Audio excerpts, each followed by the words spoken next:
Hi guys, since the last update I've passed 4 days, and yeah, I changed my clothes, finally.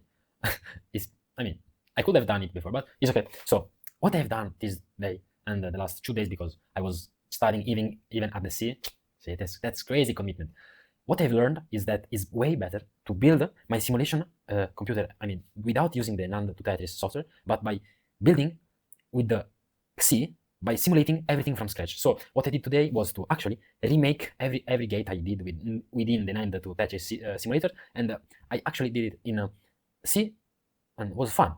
I got to understand a lot about manipulating 8 bits, 16 bits, something that you're doing by abstraction in the HDL about on NAND to Tetris. But when you try to do something like that in C, where you have to do everything bare bone, is actually very fun. What I mean by fun, when you have the power and the knowledge that what are you building, you understand what are you doing, is a very important feeling to have when you're starting out and when you're learning something.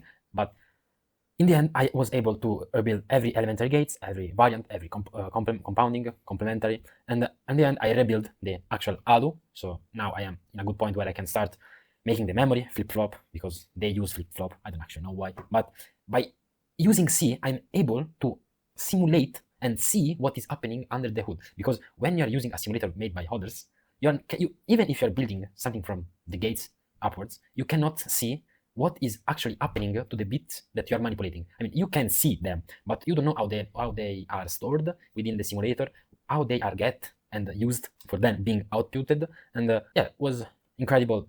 Was an incredible experience. I advise you, if you are starting out like me, follow their course, but do not use the software. Make it your own with C. You don't need to have the debugging. You don't need to have the UI. You can, if you think about it, in the past didn't exist the GUI. It was all terminal. So you can build just by having the terminal, and I think it's very fun when you have an OS where you know what is